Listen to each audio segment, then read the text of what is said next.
નમસ્કાર, જય શ્રી કૃષ્ણ, રાધે રાધે. મિત્રો, ઘણી વખત આપણને ઘૂંટણની અંદર સૂજો આવી જતો હોય છે અથવા તો દુખાવો થતો હોય છે. તો માની લો કે દુખાવો થાય એને આપણે સહન કરી શકીએ, પણ દુખાવાની સાથે જો ઘૂંટણની ઢાંકણી પર સોજો જો આવી જાય તો એનો ઈલાજ આપણે કઈ રીતના કરી શકીએ. જો મિત્રો ખાસ કરીને એવું થતું હોય કે દુખાવાના કારણે પણ આ સમસ્યા સર્જાઈ શકે અથવા તો આપણા લોહી વિકાનની અંદર કોઈક ને કોઈક અંશે સમસ્યા સર્જાઈ ચૂકી હોય તો પણ આપણા શરીર પર ફક્ત એવું જરૂરી નથી કે દરેક સાંધા ઉપર સોજો આવી શકે. એ તો આપણે પ્રેક્ટિકલી અનુભવ તો કરી જ ચૂક્યા છીએ મિત્રો. તો આજના વિડીયોની અંદર આપણે તમને ઘૂંટણની અંદર દુખાવો થતો હોય અથવા તો દુખાવાની સાથે એ જગ્યા પર સોજો જે આવી જતો હોય અને સોજો ઉતરતો ન હોય, તમને દુખાવાની અંદર રાહત મળતી હશે પણ સોજાની અંદર જો તમને રિકવરી ના મળતી હોય તો આ વિડીયો ખૂબ ધ્યાનપૂર્વક જોઈ લેજો, જેથી કરીને તમે ઘરે બેઠા જ ખૂબ સરળતાથી તમે એ ઉપચાર અપનાવી શકશો, જેથી કરીને ટૂંક સમય માટે તમને જે ઘૂંટણની અંદર જે દુખાવો થઈ રહ્યો છે એની અંદર પણ રિકવરી મળશે, પ્લસ જે દુખાવાના કારણે જે જગ્યા પર સોજો થઈ ચૂક્યો છે એની અંદર પણ તમને રિકવરી ચોક્કસપણે મિત્રો મળી શકશે. એની સાથે તમને જે કબજિયાત સંબંધી તકલીફ હશે એની અંદર પણ રિકવરી મળશે, પેટ પણ એકદમ સાફ સુથરું થઈ જશે, ભોજન પણ સારી રીતે તમે ડાયજેશન સિસ્ટમ તમને એક્ટિવેટ થઈ જશે. એટલે તમને ફક્ત ઘૂંટણનો સોજો અને ઘૂંટણ પર જે તકલીફ થઈ રહી છે દુખાવાની એની અંદર જ રિકવરી મળશે એવું નથી, એની સાથે તમને ડબલ બેનિફિટ પણ મળી શકશે. તો આજની વિડીયોની અંદર આપણે એ જ માહિતી મેળવશું. અને ખાસ કરીને ચેનલ પર પહેલી વખત આવવાનું થયું હોય, તમને આયુર્વેદ સાથે જોડાવાની ઈચ્છા હોય, તમારી મનોભાવના હોય તો જરૂરથી જોડાઈ જજો, જેથી કરીને આપણે સૌ મિત્રો આયુર્વેદ સાથે જોડાઈએ, આયુર્વેદિક ઔષધિનું જ્ઞાન રાખીએ, જેથી કરીને આવનાર સમયની અંદર આપણે એ ઔષધિનો ઉપયોગ કરીએ અને જે કંઈ સમસ્યા સર્જાય એને આપણે ધીરજપૂર્વક એનો ઈલાજ કરીએ અને એ સમસ્યાથી આપણે છુટકારો મેળવી શકીએ. તો સૌથી પહેલાં તો એ સમજી લઈએ કે એની પાછળના કારણો કયા હોઈ શકે.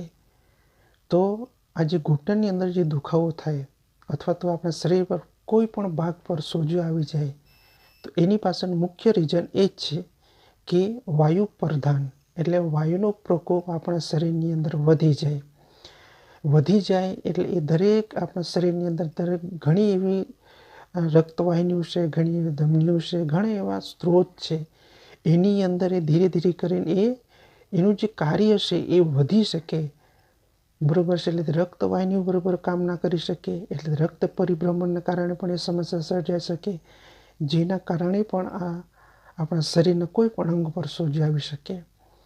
તો વાયુનો પ્રકોપ આપણા શરીરની અંદર મિત્રો વધી જાય એટલે આપણને સાંધાઓની અંદર દુખાવો થાય, હાડકાઓની અંદર દુખાવો થાય, બરાબર છે. દુખાવો તો આપણે કોઈ પણ અંગની અંદર થાય જ છે, એ તો આપ સૌ પ્રેક્ટિકલી અનુભવ આપણે સૌ કરી ચૂક્યા છીએ. તો એ દુખાવો થવાનું મુખ્ય રીઝન એ જ છે કે આપણા શરીરની અંદર વાયુનો પ્રકોપ અધિકતર વધી ચૂક્યો હોય તો જ એની અંદર આપણને એ સમસ્યા સર્જાઈ ચૂકે. તો બને ત્યાં સુધી આપણે સૌથી પહેલાં એક પરેજી રાખવી જરૂરી છે મિત્રો, કે આપણે વાયુવર્ધક અનાજ બિલકુલ પણ આપણે લેવું ના જોઈએ.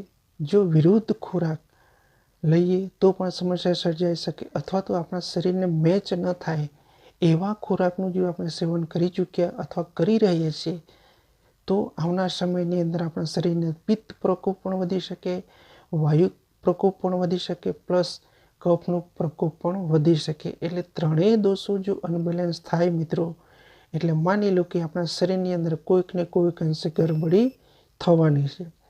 એટલે ખાસ કરીને અત્યારના સમયની અંદર યુવાન વયે જે યુવાન અવસ્થા છે એવા વ્યક્તિઓને પણ સાંધાની અંદર થોડા ઘણા અંશે તકલીફ થઈ રહી છે, દુખાવો થઈ રહ્યો છે, હાલતા ચાલતા વખતે કટકટનો અવાજ પણ આવી શકે છે.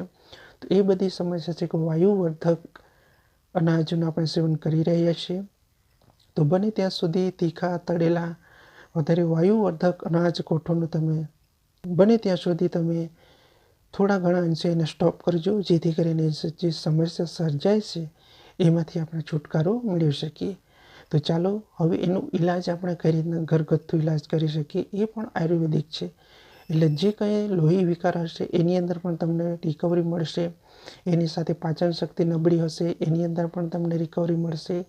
અને જે કંઈ જગ્યાએ તમને સાંધાની અંદર જકડાઈ જતું હોય, જે વાયુનો પ્રકોપ જે છે સાંધાની અંદર એ સ્ટોપ થઈ જાય. એટલે માની લો કે આપણે આ કાંડું છે, એ જગ્યા પર વાયુનો પ્રકોપ અહીંયા સ્થિર છે, બરાબર છે. એટલે જે સ્થિર વાયુ છે એ જ્યાં સુધી એ આપણા આ સાંધાની અંદરથી છૂટો ના થાય ત્યાં સુધી આપણને અસહ્ય તકલીફ થાય મિત્રો. એટલે બને ત્યાં સુધી એ જે વાયુ છે એ અહીંયા બ્લોક થઈ જાય વાયુ, એટલે જલ્દી છૂટો ના પડી શકે. આપણે કોઈ પણ ઈલાજ કરીએ તો જ એ વાયુ એ સાંધાની અંદરથી છૂટું પડે. અને જ્યાં સુધી છૂટું ના થાય ત્યાં સુધી ધીરે ધીરે કરીને આપણા હાથ પર, ઘૂંટણ પર એ જગ્યા પર સોજો આવી જતો હોય છે. તો એનું મુખ્ય રીઝન એ છે મિત્રો. તો આપણે વાયુ પ્રકોપ છે, વાયુનું પ્રધાન છે, એને રિકવરી અને છુટકારો કઈ રીતના આપી શકીએ, એના માટે એક અક્ષીર ઓથસ છે મિત્રો, સૂંઠ. સૂંઠ આપણે ઘણી જગ્યાએ ઘણા એવા તકલીફોની અંદર એનો આપણે ઉપયોગ કરીએ છીએ. પણ ખાસ કરીને સોજો આવતો હોય, સાંધાની અંદર દુખાવો થતો હોય, એની જગ્યા પર તમે આ સૂંઠનો ઉપયોગ કરી શકો. તો સૌથી પહેલાં તો તમારે ગાયનું દૂધ લેવાનું, બરાબર છે. 1 ગ્લાસ તમે ગાયનું દૂધ લઈ લો. એની અંદર તમે 1 ગ્લાસ ફરી પાણી નાખી દો. એટલે માની લો કે 1 કપ તમે દૂધ લીધું, એની સાથે 1 કપ ફરી પાણી લઈ લો, એની અંદર મિક્સ કરી દો. અને ત્યારબાદ તમે 1 થી 2 ચમચી સૂંઠ નાખી દો, પાવડર. અને ત્યારબાદ તમે એને ધીમે તાપે ગરમ કરતા રહો. અને થોડું ઘણું ગરમ થઈ જાય, માની લો કે 1 કપ આપણે દૂધ લીધું, 1 કપ પાણી નાખ્યું, ધીમા તાપે એને ગરમ કરો. અને 1 કપ જે દૂધ બચે ત્યારબાદ એને ઉતારી લો, બરાબર છે. એને ગાળી લો, બરાબર છે. જે ચૂર્ણ આપણે સૂંઠનું નાખ્યું એને દૂધ સાથે જે નાખ્યું એને ફરી ગાળી લો. અને ન શેકવું એટલે ઠંડુ પડવા દેવાનું નથી, થોડું ઘણું છે એને ગરમ રહેવા દો. ત્યારબાદ તમારે 1 થી 1.5 ચમચી દિવેલ નાખવાનું, બરાબર છે, એ દૂધની અંદર. અને એ જો દિવેલ નાખો ને ત્યારબાદ તમે સવારે નરણા કોઠે અથવા સાંજે 5 વાગ્યા પહેલાં તમે ઈચ્છા અનુસાર તમે 1 ચમચી 2 ચમચી તમે એનું સેવન કરી શકો. જેથી કરીને તમને જે ઘૂંટણ અસહ્ય તમને તકલીફ આપી રહી છે મિત્રો, દુખાવો પણ થઈ રહ્યો છે, સોજો પણ વધી ચૂક્યો છે, સોજો ઉતરતો પણ ના હોય, તો એ તમને ખૂબ સારો રિઝલ્ટ મિત્રો આપી શકશે. એટલે જે વાયુ જે બ્લોક થઈ ચૂક્યું છે, બરાબર છે, એ ધીરે ધીરે કરીને છૂટો થશે, એટલે વિખેરાઈ જશે. જેથી કરીને તમને જે દુખાવો થઈ રહ્યો છે એની અંદર પણ રિકવરી મળશે. પ્લસ જે દુખાવાને કારણે જે સોજો થઈ ચૂક્યો છે એની અંદર પણ તમને ધીરે ધીરે કરીને એની અંદર રિકવરી મળતી તમને પ્રેક્ટિકલી અનુભવ તમને મિત્રો મળી શકશે. તો આજના વિડીયોની અંદર મારે તમને એ જ માહિતી આપી હતી. કદાચ તમને આવી કોઈ સમસ્યા સર્જાઈ હોય અથવા ઘણા લાંબા સમયથી તમે પરેશાન હોવ, ઘૂંટણની અંદર દુખાવો થતો હોય, તો શરીરના કોઈ પણ ભાગની અંદર દુખાવાના કારણે સોજો ચડી જતો હોય, પગની એડી પર સોજો ચડી જતો હોય, પગની આંગળી ઉપર પણ સોજો આવી જતો હોય, બરાબર છે, તો એવા સંજોગોની અંદર તમે આ ઉપયોગ કરી શકો. એટલે આપણે ફક્ત ગાયનું દૂધ લેવાનું, એની અંદર તમારી ઈચ્છા અનુસાર તમે જેટલું લેવું એટલે લઈ લો.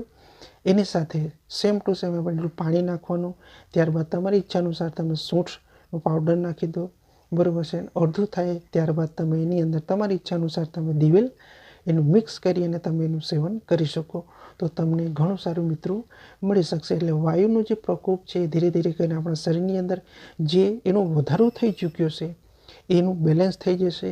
બેલેન્સ થશે એટલે આપણે જે સંધિવા વાળની જે તકલીફ થઈ રહી છે એની અંદર પણ આપણે રિકવરી મળી શકશે.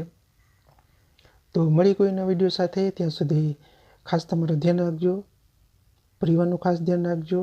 અને અમૂલ્ય અવસર મિત્રો મળ્યો છે, તો અમૂલ્ય અવસરને આપણે લાપરવાહી ના કરીએ, શરીરને સુરક્ષિત સલામત રાખીએ, જેથી કરીને આપણું જેટલું પણ આયુષ્ય છે ત્યાં સુધી એને સુરક્ષિત સલામત અને ખુશખુશાલ જીવનશૈલી આપણે વિતાવી શકીએ. જો મિત્રો શરીર કોઈકને કોઈક અંશે તકલીફ આપે તો એને આપણે સહન કરી શકીએ, પણ આવી આંતરિક જો બીમારી થશે તો આપણું મન ગૂંચવાઈ શકે, બરાબર છે, ઘણી એવી તકલીફો આપણને ભોગવવી પડી શકે. તો બને ત્યાં સુધી આપણે શરીરને સુરક્ષિત સલામત રાખવું એ આપણી પોતાની ફરજ છે.